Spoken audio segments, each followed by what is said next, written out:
there is no better time to have been born than now. There's only one thing that builders and innovators want from government, regulators, and policymakers: clarity. If you're building something that has to do with interaction with the national currency, naturally, people at CBN should want to know who you are.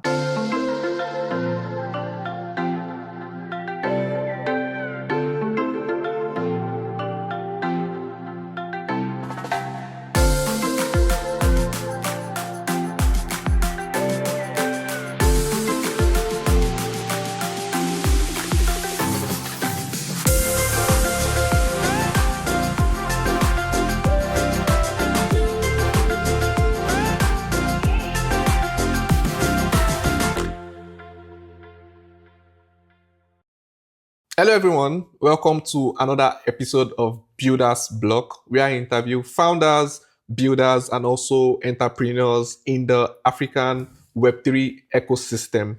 Today, I have with me a pioneer and also a trailblazer who is shaping the future of Africa with blockchain, and that's not other person than Mr. Chuta Chimezie, who is currently the founder and coordinator of Blockchain Nigeria User Group, and also the chairman of the National Blockchain Policy Steering Committee. I'm so much excited about this episode because he's going to be sharing, a lot about his experience building in the industry so far, especially for regulations, compliance, and also legals, right? And we'll also be talking about, his experience, being also a partner and advisor for quite a number of Web3 companies, and also how, as a founder and also, building your own startup, you can learn from his world of experience. And so without further ado, I would like for Mr. Chuta to introduce himself. Thank you so much for having me on Builders Block. I'm excited about every opportunity to talk about Web3, blockchain, crypto, and how it provides opportunity for young people in Nigeria and across Africa. So by way of introduction, you've already mentioned it. I'm founder Blockchain Nigeria User Group, which is a community of industry professionals and then crypto traders and developers and founders and even regulators, where we discuss various issues and create opportunity to also teach people more about how to maximize the opportunities that the blockchain space offers. But additionally, I also wear a couple of other caps, which includes being the vice chairman of BICCON, which is Blockchain Industry Coordinating Committee of Nigeria. And we also have Blockchain Experts Association of Nigeria, where I'm the board chair at the moment. And of course, I play active roles in being part of regulatory discussions and policy formations, whether it has to do with the Security and Exchange Commission or the National Agency for Technology Development, NIDA. So I'm very well aware of what the industry is going through, what they need, and what the future should look like if we get it right. Yeah, really amazing because, that's more like being in the forefront of the technology, especially for blockchain in Nigeria. And so can we take it a little bit backward and, get a background of, how it all started and Okay, so my background in terms of education, formal university education, was not even in tech. I graduated as an artist. I'm a painter. But I did my last painting in 2001. That's quite a long time ago. It's over 20 years ago. But ever since then, I've been in the tech industry. My primary knowledge base was self-taught from online resources. I was one of those people who benefited maximally from YouTube and other blogs and Stack Overflow and so on, where you could learn stuff. So I focused majorly on building web applications, and that was how I got involved deeply in tech. But how I stumbled on blockchain technology is a different ballgame altogether, because my journey in tech took me into 3D printing. And in 2016, I traveled to South Africa for a speaking engagement. And when I came back, I bought a 3D printer. Oh. And it was a knockdown 3D printer. So I put it up together by myself and did my test prints, and it was fantastic. So after the excitement, I was asking myself, what else can I do So, with a 3D printing machine? Yeah. How can I turn it into business? And I started researching until I saw a web post by Boeing, the aircraft manufacturing okay, company. yeah, As at that time, they were using 3D printing tools print aircraft parts. And that report said that they were using blockchain to track it. I said, wait a minute, what is What does that blockchain? mean? What does it mean? So I Yeah. selected the word blockchain and searched for it on the web. And I saw a whole lot of things that I had never, one thing about the internet is that it's an ocean of information. Absolutely. You only find what you're looking for.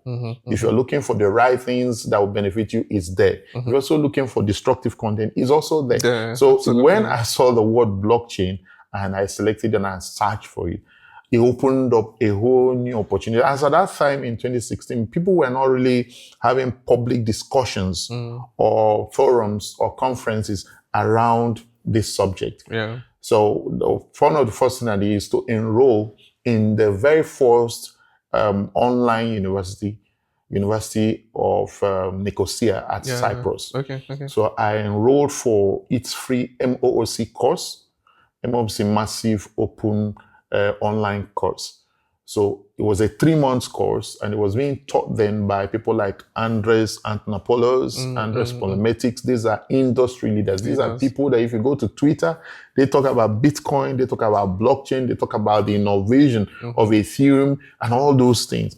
So I had the privilege of being taught by these masters, if you might use that word for them, because they were the pioneers of education in that direction. So that's how I got my primary foundation to understand this on a deep level. Of course, after the course, I got a scholarship to do a master's degree on digital currency. But of course, that's how I knew that we need to hit the ground running in Nigeria to make this technology adoption a reality for the benefits of the country, its individual, and its economy. Amazing. One of the things I can pick is first curiosity, right? And now that the internet can shape the future of anybody's life if you are curious enough. And I also want to mention that, while doing businesses in Web2 or while building web applications, what are the businesses that you've done, right?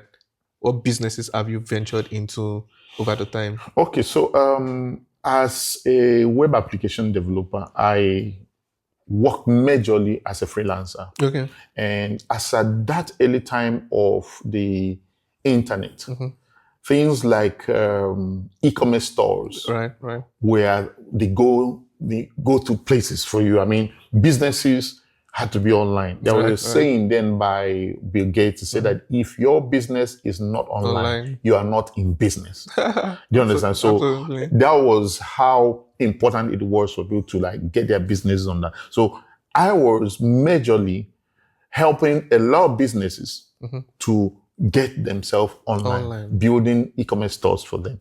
Then after that time, I also began to do what I call business process automation by building web tools that can help businesses to transition from manual system to automated systems. And it was one of the things that I was, so I had businesses that are basically digital. You understand? So I grew up there and eventually worked in a couple of other organizations where my contribution was valuable to them.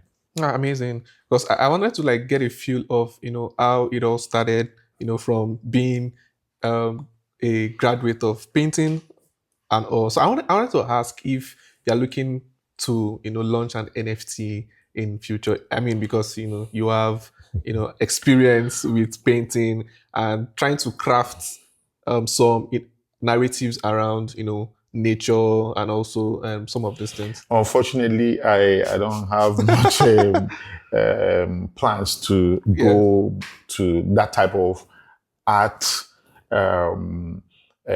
production, so to speak, because I now use codes to paint on the digital space. Amazing. Because a lot of people don't understand that what art does, it's it makes your creative mind to become alive and active.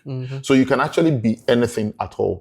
If you're an artist, if you studied and you're truly an artist, you can be anything. You can be a doctor, you can be an architect, you can be an engineer, you can be a software developer, because those are things that require creativity.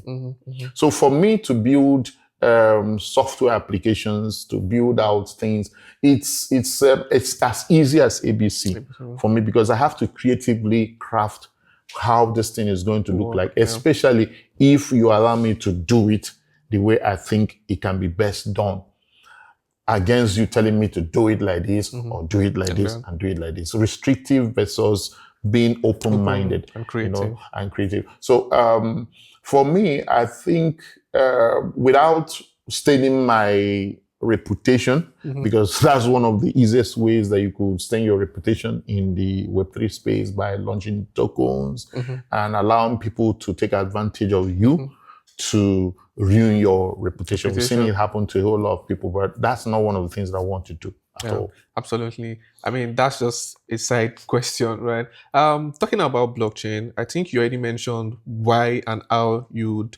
transition, or how the transition happened, how that you saw, an ads online or an information, and that, sparked the curiosity, and you did your research, took a course, and also, your master's in that particular field. So my next question will be, why Blockchain Nigeria User Group? Okay, so as at that time, 2015, 2016, there was no forum for people to discuss about this innovative technology. Right. Secondly, Nigerian government was very hostile. So you can't go to television houses or radio stations to talk about anything blockchain or crypto. They will ban or they will fine such stations. So what we did is to create communities online. So our community thrives on Telegram, and that was set up in December 2016. And it was a private community. And that was how we started using social media posts. I post a lot on Facebook, LinkedIn, and Twitter. So we got people of like mind, and we got into that community. The sole purpose there was to form an alliance that will help us to begin to hold national conferences. Okay. So our very first national conference was held in 2017 at the Civic Center. Yeah. And it was massively attended. Everywhere was just packed up with human beings. We caused serious traffic on that Ozumba Mbadiwa Avenue. There was no space for people to park. Whoa. No space for people to sit down on the banquet hall in 2017. So it showed me clearly that people are interested in this subject. And I felt that, look, I've never sold any product that people want to buy as eager as they showed that they were interested in the blockchain content itself. So the next thing that followed it is I've wrote a book. Oh, amazing. Seizing opportunities in blockchain and crypto, because I needed more avenues to help share that information to as many people as possible. So the primary purpose of BNUG is basically to educate. And at some point, we also became the pioneers of regulatory positions from our agencies. We were the people who partnered and supported the Security and Exchange Commission to form the very first virtual asset service providers regulations working committee, chaired then by a senior advocate of Nigeria, Dr. Chuka Agbo. And we had a fantastic product out of that. Awesome. So that formed the basis of most of the activities that had helped to craft and shape the regulatory landscape for crypto and Web3 in Nigeria. Yeah, amazing. Because I've seen, the trajectory, how that BNUG has helped, in shaping regulations and policy in Nigeria, and especially the fact that most of your interviews with major operators, are around, regulations, compliance, and also legals, right? And so my next question will be that, are there any major progress in aligning regulations and compliance in Nigeria, especially in crypto and the blockchain space? Well, to be honest, we are closer to where we are going today than where we're coming from. Absolutely. And it can be better than what it is, but at least at the moment we have a national blockchain policy document, which shows that nationally the government recognizes this innovative technology and wants people to participate in it. Okay. So that's number one. Number two, we have the Security and Exchange Commission that has put out what they call Visual Asset Service Providers regulatory framework. They have made rules. Then thirdly, we also know that Security and Exchange Commission, that's SEC Nigeria, has also provided provisional licenses to about 7 crypto companies and created a sandbox environment for these companies to operate in and be supervised and regulated pending when they will get full licensing. So these 3 things that I've mentioned now shows you clearly that we are on our way to Uhuru. Okay, but we're not there yet. We're not there yet at all. When you look at what goes on in jurisdictions like the US, I mean, recently, the United States government held a crypto and digital asset event in the White House. And set up a reserve for crypto. This is a national discourse by the greatest country, by size, by power, by economy in the world. And you see us right here in Nigeria, and we are not even having this conversation openly. Currently, irrespective of what I've mentioned as being the signs of progress, currently the websites of most crypto exchange companies are still being blocked. If not most, if not all. You cannot access Binance, you cannot access Coinbase, you cannot access Bybit on the web. Even our own licensed entities like QDAX, you can't access their website. You can't access Busha website. Nigerians struggle to use apps. So if you don't have a phone that is smart, that has the capacity to run some of these apps, that means you don't have access. You know, a couple of days ago, I was building an application that required me to read something on the Coinbase site because I was building something on Base. So I needed to read a documentation on Coinbase website because that's where they were keeping the documentation for what one. So you hit this link, it's broken. You can't get there. So I just felt that, look, government is stifling this technology. Progress. Because in effort to clamp down on crypto trading and crypto traders, they are now clamping down on innovators. Because blockchain is not only about crypto. Crypto is just a tiny part of it. Very tiny part of it. There are innovations around Web3, which has to do with rebuilding the infrastructure for finance and businesses on the web environment. And when you can have access to documentations that will enable you to build these tools to solve local problems. We're not talking about solving foreign problems. Local problems that you need to have access to the information. You can't get them. You have to find maybe some kind of way to tunnel your way through VPN to be able to get that. But why? What's the essence? So we have to get back to having government show seriousness in what they are doing. This is a technology and it's for good. And we cannot afford to throw away the baby because the bathwater is dirty. Right. Yeah. I mean, when I heard the news about, how that SEC provided a provisional license, I was amazed that, this is like a good, approach. How that QDAS got a provisional license and also Busha. And I was thinking that these are, value asset service providers, right? And also exchanges, basically. How about other protocols that are doing stuff around reward assets or DeFi or even, other type of, use cases in Web3?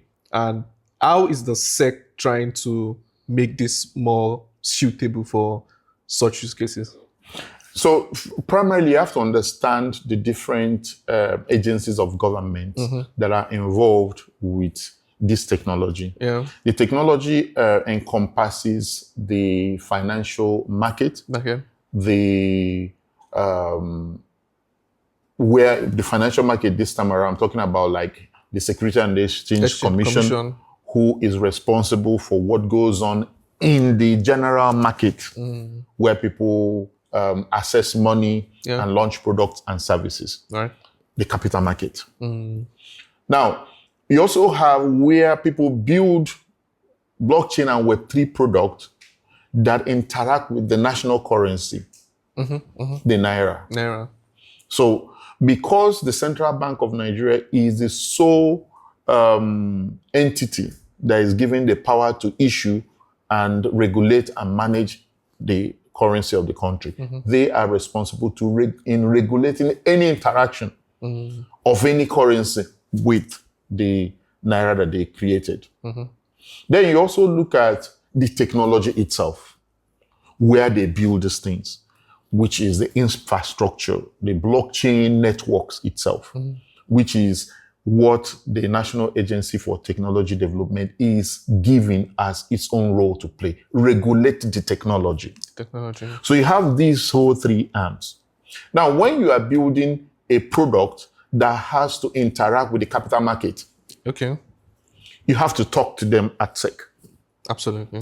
They want to know who you are, what you're building, how does it provide a level playing ground for market participants. They want to regulate your product. They want to regulate the participants, the users. You have to define exactly KYC. What you are issuing and all that. So they need all that. If you're building something that has to do with interaction with the national currency, naturally, people at CBN should want to know who you are. What are you doing? What do you want to do with their currency? They want to know. Part of the reason why we had CBN clamp down on crypto companies 2 or 3 years ago was because the industry was relatively unknown to CBN. There is this news and this information that is you see everywhere about crypto people and blockchain and that. But in terms of having had industry knowledge, it did not exist as at that time. So they had to say, look, stop this. Right. We want to know who these guys are because according to the guy who signed the memo that bind that, who is my personal friend, I called him up and he said, look, you guys in this your industry make nonsense out of our monetary policies because we don't know who these guys are. Okay, so they say, don't. Okay, so it's what a responsible government is supposed to do. But you don't stop at that. You have to come back and help to, because you must see value in what you're doing. Then create an enabling environment for them to operate, which they have not done up to now. And that's why we have that same challenge, in allowing new innovators that are coming into the space being free to build products that interact with the Naira. Don't forget that SEC Nigeria also licensed an entity called CNGN Consortium to issue a stablecoin. Now, that's huge because you're now taking the Naira and bringing it into crypto. There's a huge difference between stablecoin and CBDC. Huge difference. The CBDC is not crypto. I mean, you understand what I'm saying? It's not a decentralized crypto. It's a digital currency issued by central bank. So it does not have in its root the capacity or ability to interact with crypto assets that are issued on open blockchains like we see CNGN doing today. So CNGN has a capacity to expand Naira into different parts of the world, being transported on the blockchain protocol, which is a huge innovation. Do you understand? Yeah. So if CBDC could not achieve it, but CNGN could achieve it, why not come close to the innovators and give them a level playing ground? Tell them exactly what. There's only one thing that builders and innovators want from government, regulators, and policymakers: clarity. Yeah, right. Make the rules, put it clearly. The Bible says something. It says that you should write the vision and make it clear and make it plain so that anybody that sees will run with it. That's the only thing that builders, developers, founders are looking for or asking from these guys. Make the rules clear. Okay, so once you are done with the central bank, then the NIDA is not a problem in any way because they basically regulate technologies. Right.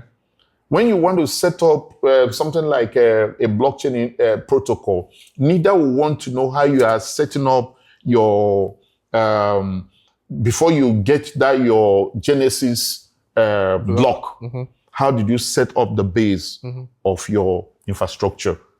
You understand? And all that. Okay. So it's much easier there. So when builders are building, you have to ask yourself that question: how will my product interact with all of these agencies? And if you know that it touches any of these, then you have to find the clarity from each of these agencies to know how you can easily launch that your product. I think I've gotten a lot of insight as regards exploring and building a product from Nigeria, and how that you can get regulatory clarity and also compliance clarity. That's like a really great one for me. And also, as an advisor and partner in various top Web3 companies, right? And especially the fact that we've been seeing a lot of companies building products in Africa from Nigeria. What are your advice?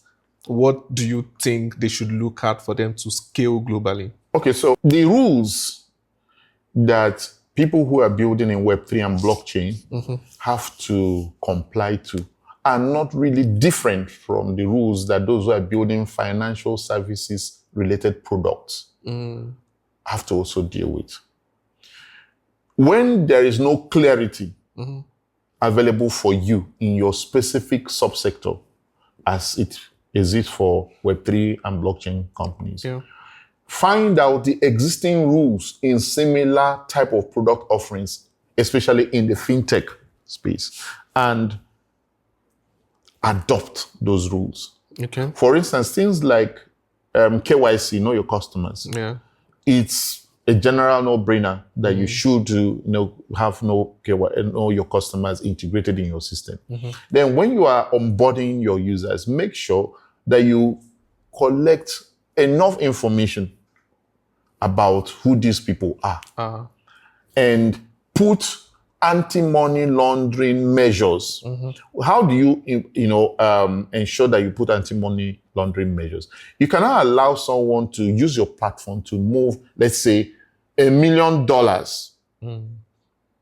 in 24 hours. What is he doing with the money? Where is he taking the money to? And where is the money coming from? And who is he? So it might be better for you to put a limit on what the person can do. If he wants more, ask him for more questions.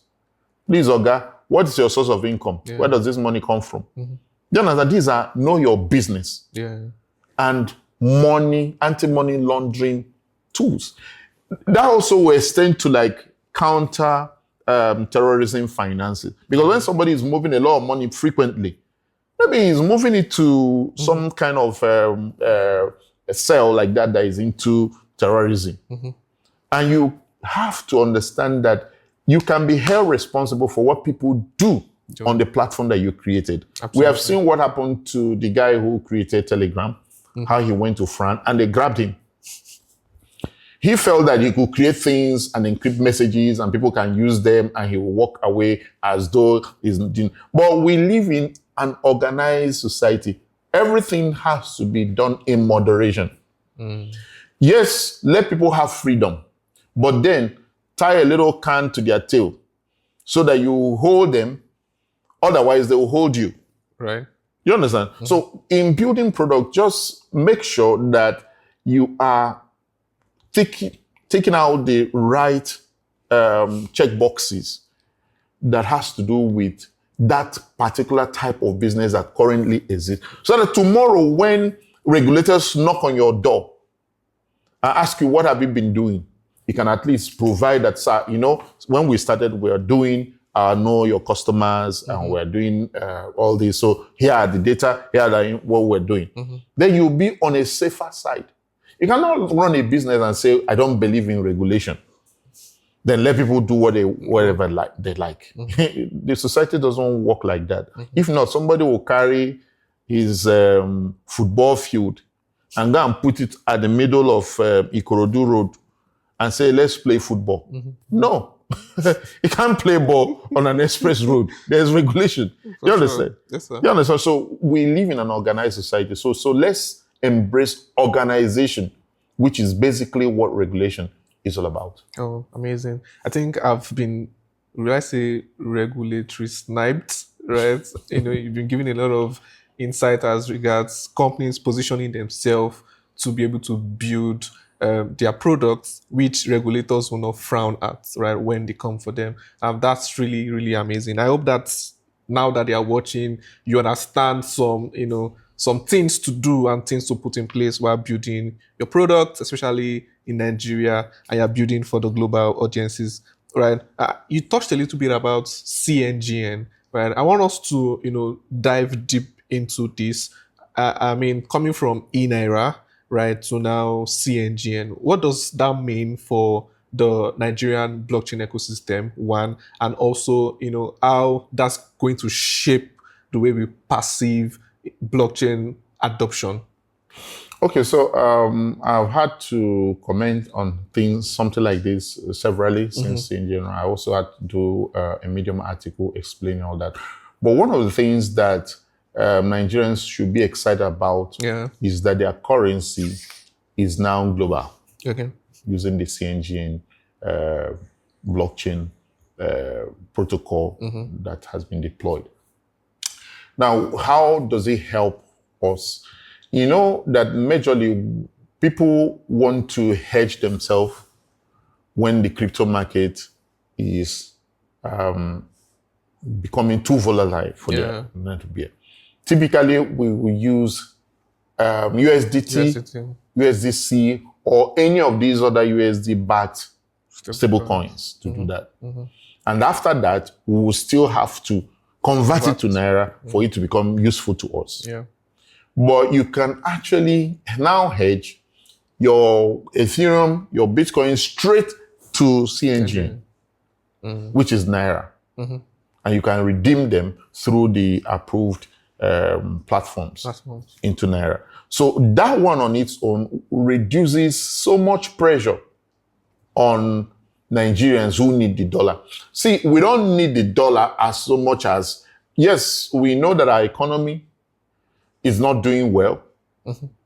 But if you observe, you know that in the past 1 month or thereabout, the Naira had been a little bit stable. Yeah. Do you understand? And if you were to hedge your money in dollar maybe 3 months ago or 2 months ago, you'll be at a loss now when you change it back to Naira. But if you hedged in Naira, you'll still be the Naira that it is. Do you understand? So the pressure on dollar for crypto people will be highly reduced when they begin to adopt CNGN. You know? Then again, you can now have Naira integrated in crypto platforms that take blockchain payments.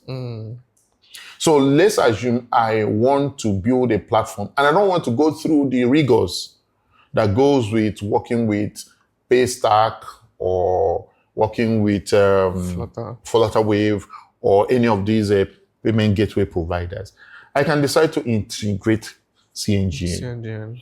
I will do my primary onboarding with the platform that I'm using, but then I don't need to bother about any of these other guys anymore in payments because people can just pay with CNGN on my website for my product or my service. So there are so many benefits that we cannot even afford to touch all of it in this podcast. Yeah, I'm also, when I saw the news, I'm like, okay, maybe this is a step forward, and we can always, get other, innovations and more prospects to how blockchain and also crypto can be massively adopted, right? Moving forward, as an IT innovation pro, right? So I wanted to ask, what's the idea, for building Blockspace? And let me take it a little bit back, because BNUG, is on the forefront of promoting education, Web3 adoption. And I wanted to ask if, Blockspace is an offspring of BNUG and how that, it's accelerating education technology.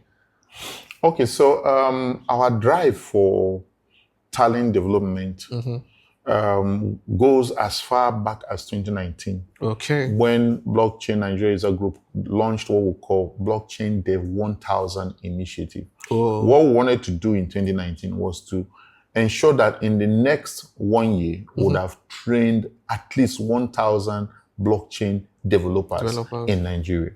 Oh. We had partnerships with IBM, and IBM was giving us their facility at Victoria Island to use for our training. So we started running our first cohorts in that IBM facility in VI. And before you could say Jack Robinson, COVID struck. And people could no longer move around to those places. Facilities. So we switched to digital platforms. We created an online platform for people to be able to continue doing that.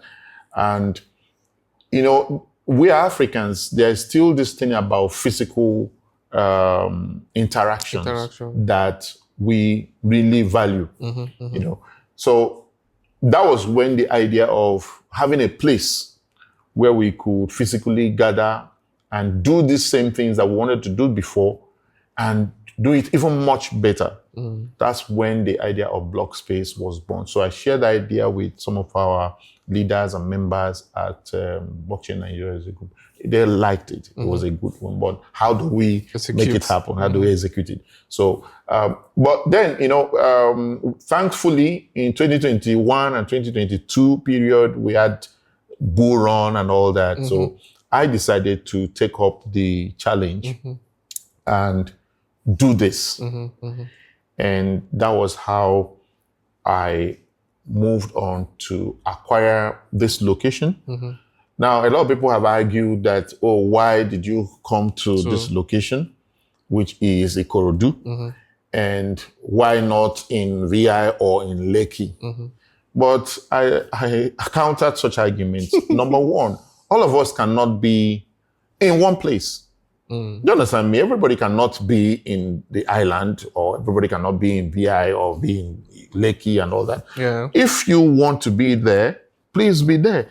If somebody also wants to be in the mainland, let him be in the mainland. Yeah. Do you understand? We all have what we consider as, important to us. Yes. One of the things that we wanted to do is to have a serene, secluded, productivity-focused environment that is going to also be affordable for you to be able to build it, and also for you to give other people opportunities to use the facility. Yeah. If it costs me a leg and a hand to build it, then when people want to use it, I'll demand a leg and a hand for them to also use it. Yes, sir.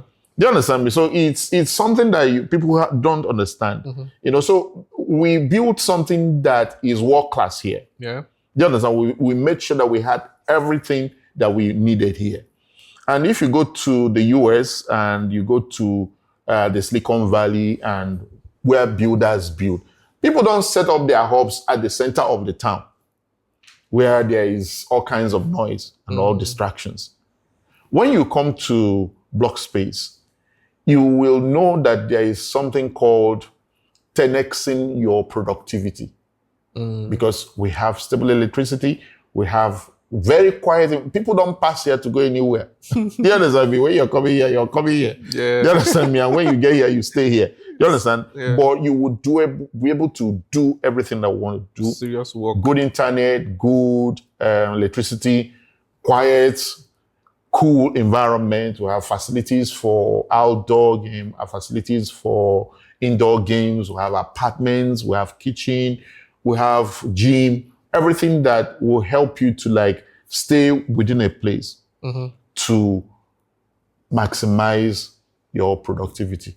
That's what we have here. Yeah, that's nice because for every builders, looking to like 10x their productivity, I think Blockspace is like the place to go. The first time I came around, I was wild. I'm like, okay, maybe I want to also come do some residency program, right? And I think we talked about that, and I'm still going to, make that happen by God's grace, right?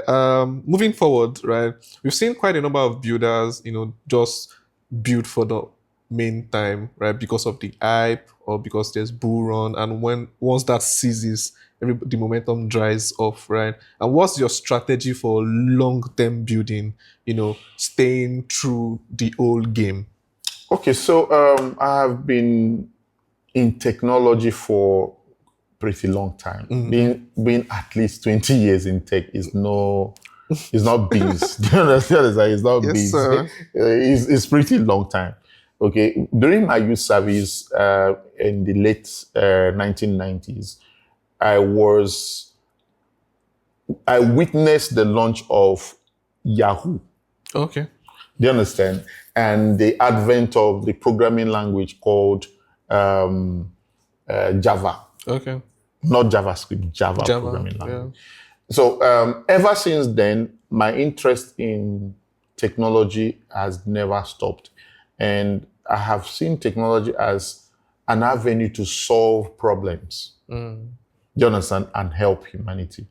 So what I do now, even though I could build practically most of the things that I envisage that I want to build myself, I rather want to focus more on talent development.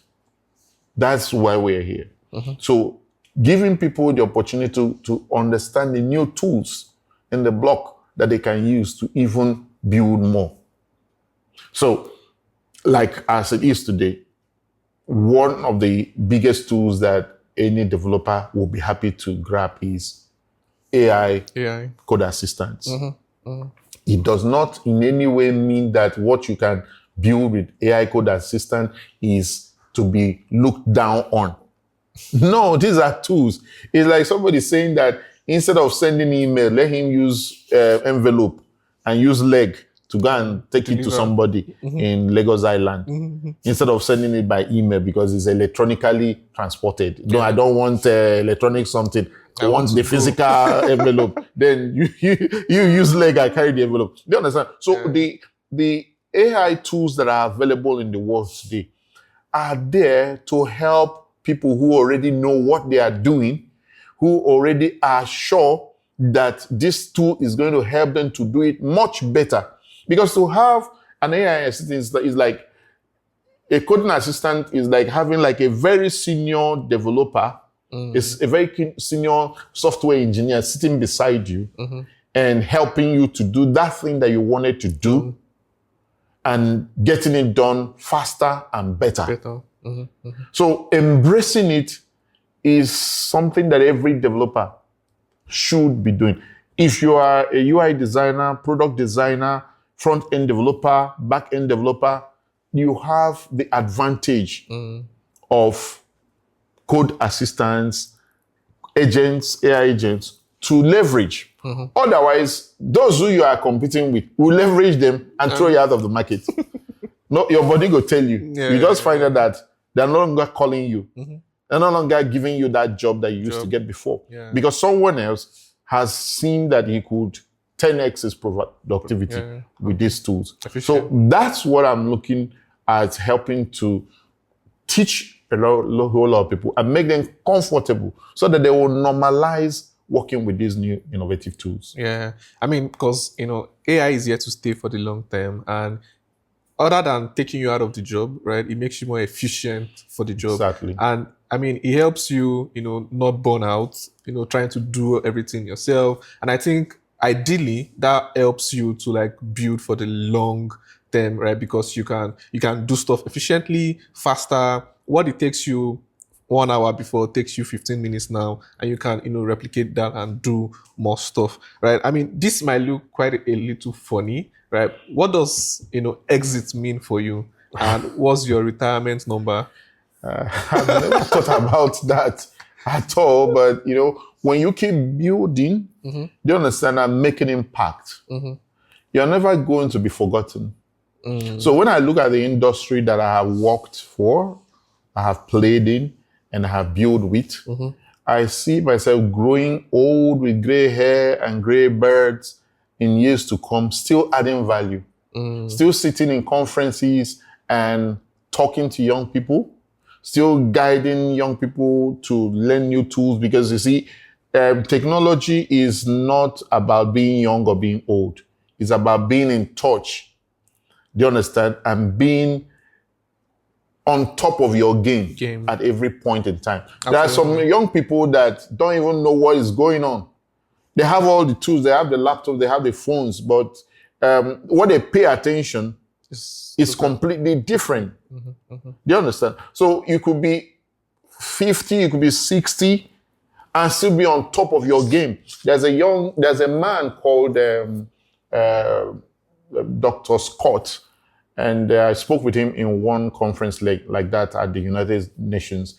And he and his son wrote a book together. Oh, nice. On Web3 revolution. And this guy is an advanced man. He should be probably around 70 years old or thereabout. When you watch his courses on Coursera, you'll be amazed that this old man is teaching young people these innovative technologies. So it's not about the age, but the guy is constantly in tune with what the development in his fields are like. And that's the kind of life that I want to see myself. Not a question of how much naira and kobo that you're going to like amass, but how much impact I'll keep making and how much contribution I have to keep bringing to the table until I draw the last breath. I think it's more of like, continuous building and, continuous impact. That way our legacy can, extend through generations. I think it also kind of like resonates with me. I was looking to get a number, but I think that's okay, right? So how do you unwind from like stress, all of the work, and also probably burnout also. And because of, the industry that we are in, you have quite a number of interviews here, travel around. So how do you unwind from stress? Well, I plan my life in a way that I have very little stress. Honestly speaking, I know it. I want to learn from you. Yes, because I don't. There's this guy that sang the song. He said, "No, go do past yourself." Yeah, like Jackson, no, do past this one. You understand me? So there are things that you shouldn't unnecessarily put onto yourself. Your lifestyle should be what you can easily afford. You understand? Don't go and live in a place where you can't easily pay the rent. Okay, if you know you can't afford something, don't buy it on credit and struggle to pay for it. So, I live that type of life where I don't owe people. You understand me? When we're building this whole facility, we never owed anybody a dime. We always paid for every single thing before the job is done. All the suppliers get their money, then they go and bring the materials. So there's a way you organize your life, and the stress will be reduced seriously. And you can be even more productive. Right. Because worries drain your energy and reduce your productivity. So that's first of all what I do on my own personal side.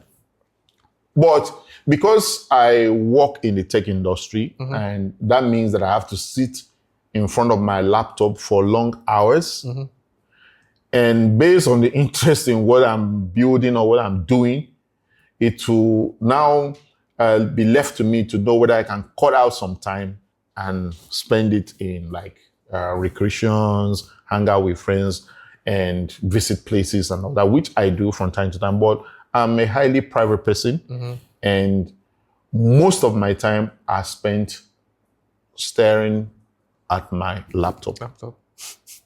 Amazing.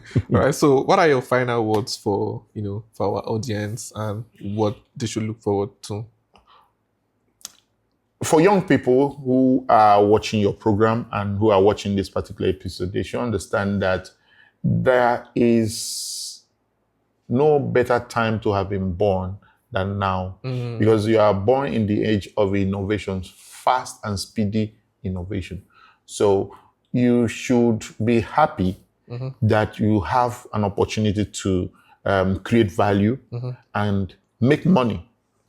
A couple of years ago, when I just left school and I came to Lagos to attend Redeemed Christian Church program held at the Lekki Peninsula, where you now have Aja, you have Lekki and all that. Do you know that after the 1004, in December 2009, that will get us into 2000. No, in the year 1999, that will get us into the year 2000. That year, they say the Y2K year. Do you understand me? There was no building standing in front from 1004 down to where we have Lekki Phase 1, Phase 2, Aja, and all those places. Not one single building. It was all sand fields. So a lot of people who are very rich today are the people who bought those lands when it looked like nothing. Remember, there was a story about how Mami water is feared that will come out from the Bar Beach and will sink all the buildings that are there. And, that story discouraged a lot of people. Let me tell you, we have heard a lot of things in this country. People say that if you buy land and build it in those few places, Mami water will bring water. And a lot of people couldn't buy because they were afraid of Mami water. But some people had boldness and they went to buy. Most of them are multi-millionaires. I saw a post last week that one guy was saying that when Banana Island was first sandfield and people started buying it was 7 million per plot.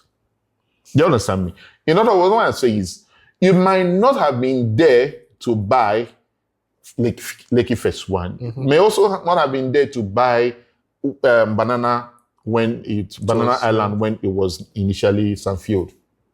But here you are at the threshold of these innovative technologies that will change the entire world in the coming years. Take your position. And that is equivalent to buying these lands when nobody thought that it was anything of value. So see this technology landscape of blockchain, Web3, crypto, AI as the new real estate that people don't understand the value. But you who have the privilege of watching this program or watch these podcasts can dive in at this early stage and take ownership and decide on what you want to do with them in the coming years.